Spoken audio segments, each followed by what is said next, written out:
Miss Bank, and welcome to this week's video blog. Now, I've got a really special guest with me here today, and this video blog is going to be an interview with a fabulous lady called Kylie from Kylies Courage. Now, Kylie has the most amazing story. In July of 2011, she weighed 132.7 kilograms, and this is a picture of Kylie up on the screen now. In 2 years, it took Kylie 2 years, and she lost 66 kilograms, and this is a picture of Kylie now. How awesome is that? So I brought Kylie along to share her story with us because I think it's such a fabulous story and one that everyone needs to hear because it gives you hope, it gives you a sense that anything can be achieved if you really put your mind to it. And it also, I want to also highlight how health and happiness go hand in hand as well. So welcome, Kylie. Thank you, Claire.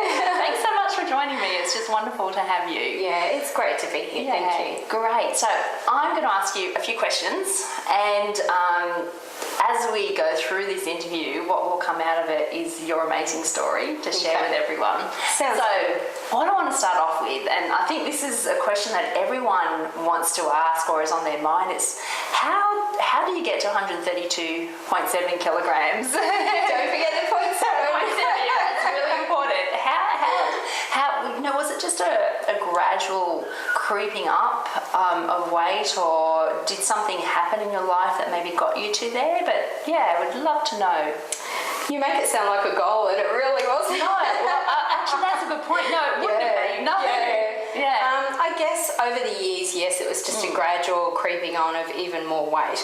I think the biggest thing for me was, when I reflect back, is a lot of emotional eating. Yeah.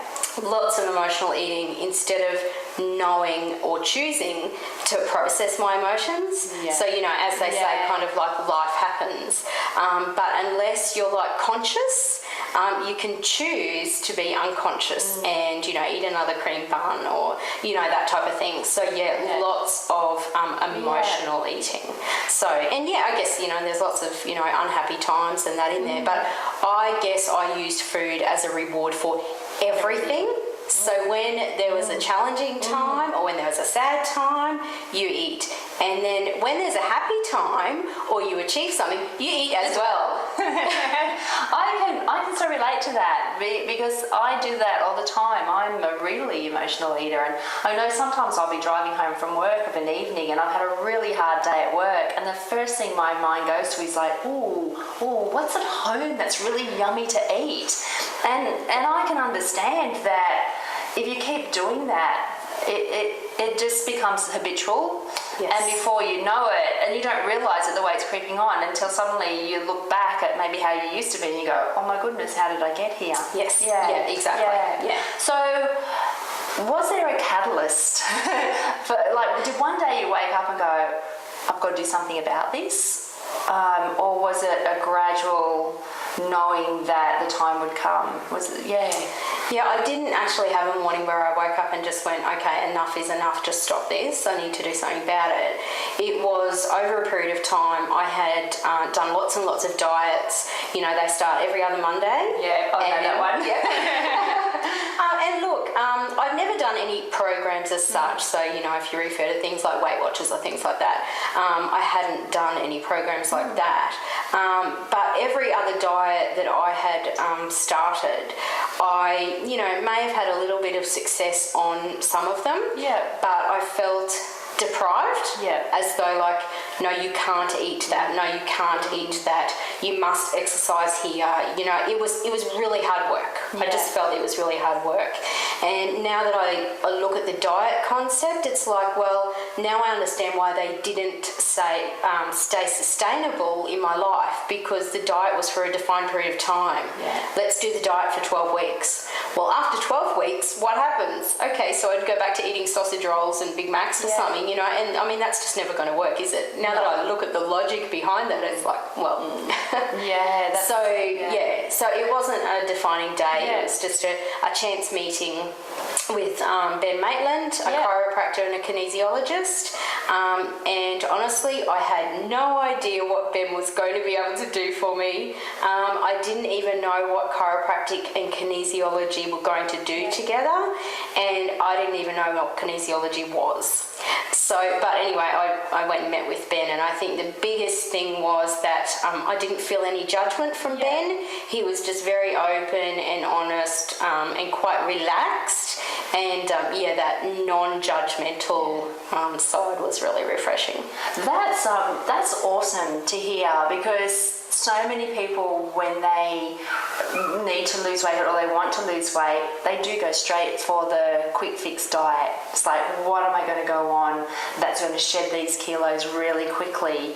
And they'll jump in all gung-ho, ready to do it. I've done it so many times. I've got to start on Monday and I've got to start this new diet, and you might do it for a couple of weeks and then you gradually go back into your old ways.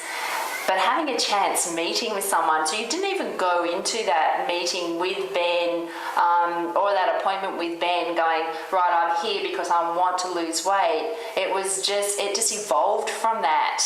And I'm guessing it was a gradual change in mindset. Would I be right with that? Yeah. So when I first started to see Ben, obviously I knew that I had some health issues, and I was on the borderline of diabetes. I had epilepsy. There was quite a few health issues, and they were just getting worse. Apart from just little things like to put on a pair of joggers and walk around the block was like doing a workout, so just basic things. But with Ben, I started to see him weekly, and it was about the consistency. So it really wasn't about make your life over in 6 weeks or something like that. It was never about that. And we never ever spoke about diets. It was always just about sustainable changes for your entire life. So what I do now, I can take it on holidays with me wherever we go. I can live and breathe this way every single day. So it was a change in lifestyle, basically. So the first thing that people do when they want to lose weight is they go straight to the food, don't they? What do I change in my food that's going to drop weight? But it's more than just the food. It's your attitude, it's your mindset, it's also physical activity. So what I'm hearing from you is there wasn't one pronged approach. It was a holistic approach to losing weight, and I'm not even going to say losing weight, it was just becoming healthier, wasn't it? It was, it was always about my health. It was never about, I used to measure myself in terms of kilos, and we all know, you can feel it in your clothes or your energy levels and that type of thing. But I did, I am good for sort of setting goals and then reaching it and, that type of thing. So I guess it's what works for the person, but for me that worked well. But that was something generated by me. It was never generated by Ben, and it was never, Ben never spoke to me about how much weight have you lost since I saw you last. We never had that conversation. We did have a conversation one day when I saw him, and I said, I've put on 300 grams. Oh, wow. And that was the only time that I ever put on a little bit of weight.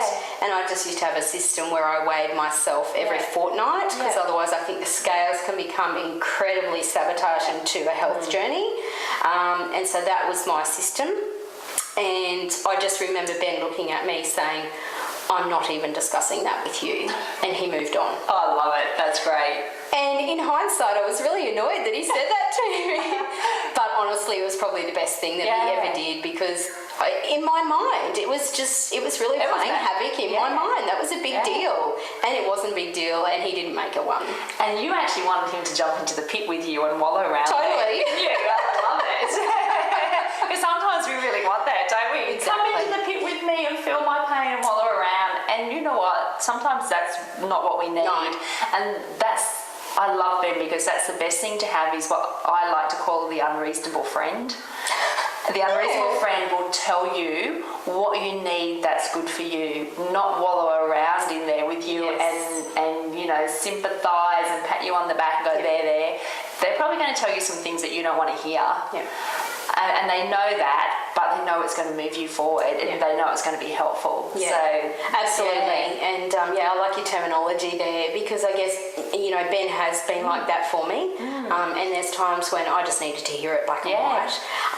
And, you know, I mean, we've laughed in hindsight now, but in the moment, it wasn't nice for Ben to have to deliver those messages. No. Because he never knows how the client's going to react.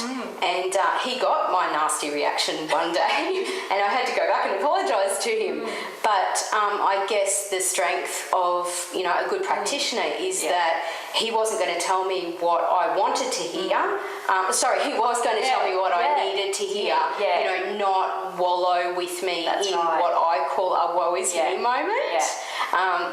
So that's I think it's quite a gift when you can deliver somebody that message in a non-aggressive way, because obviously, you know, it's really personal. It's your own sort of life journey. So that can be tricky, but a talent. Great. And really needed that. You need that kind of support person around you, and I guess you need a whole lot of support people around you when you're going on this journey. So in terms of I'm going to come back to talking about food, because I know that everyone at some point wants to know, well, Kylie, what did you actually do? So what did you change specifically in your diet then? So I guess coming back to the steps that we took with Ben initially, when you look at the mindset, the food and the exercise, I guess it was more predominantly the food to begin with, in conjunction with the mindset, but with more of a focus on the food.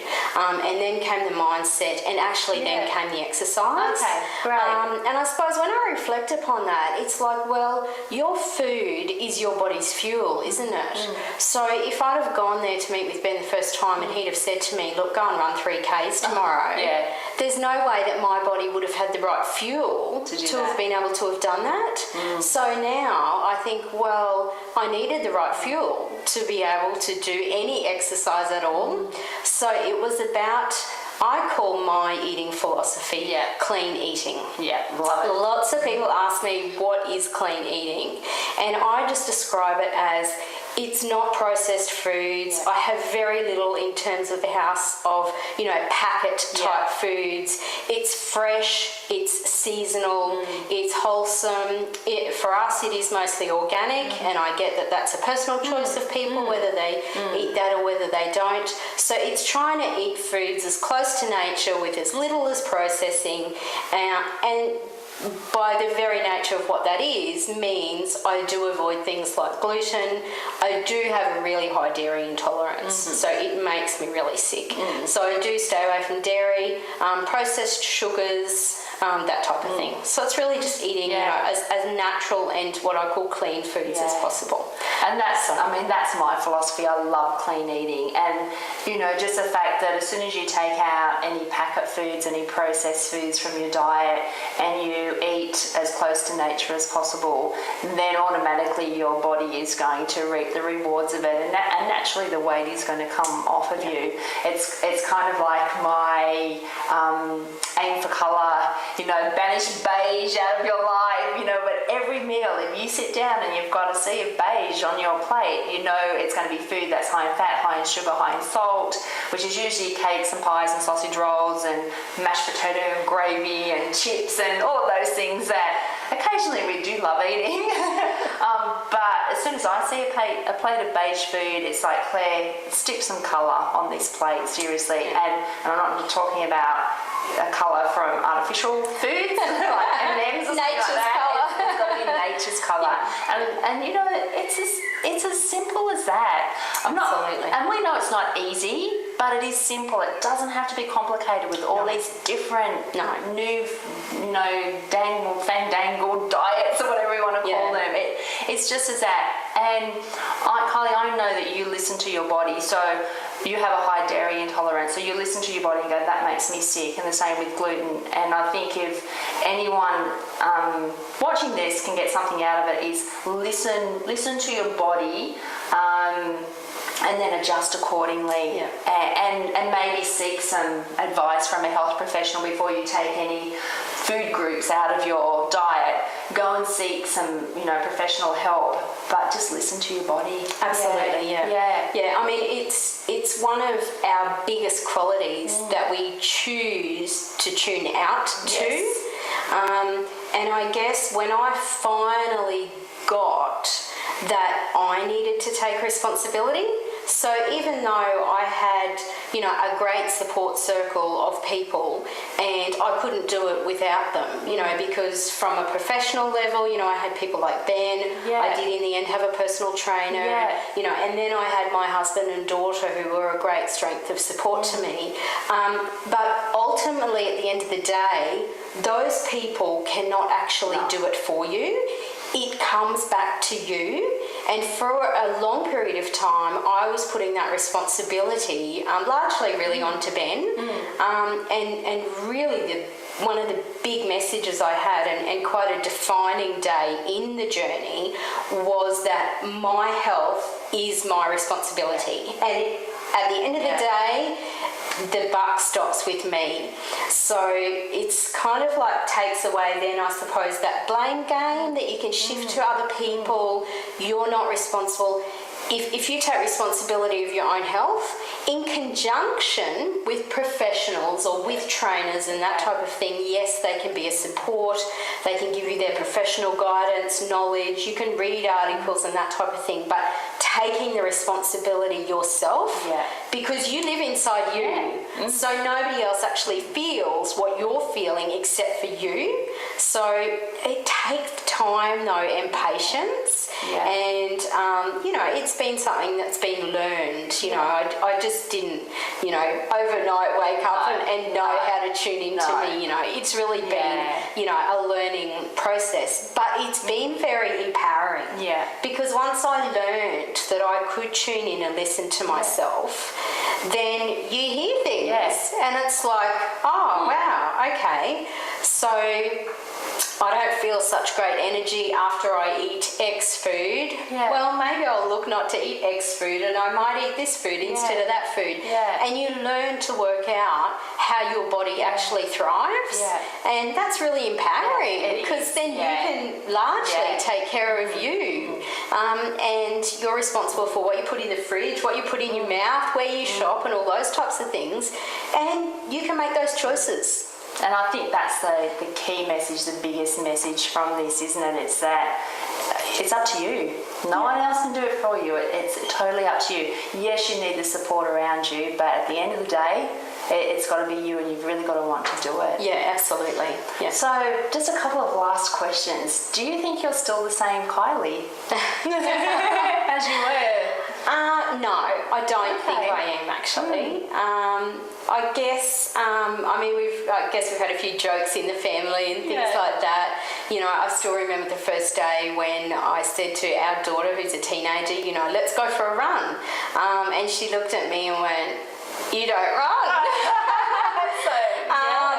And just some quirky things like that, very different values, I suppose, and look at the world quite differently. I know even in terms of, I guess, just the aesthetics, I know our daughter looked at me one day and went, "Do I really know you anymore?" So I guess for me it's different, but I guess for also other people looking in, the people that are closest to me, it's been quite changing. But very different morals and values, I think. So it really is, for me, getting to know me. And sometimes that's fun, and sometimes it's challenging. It can be confronting. So you just kind of have to embrace both. That's fabulous. And I think we tie it in with happiness. Are you happier? Would you say that you are happier?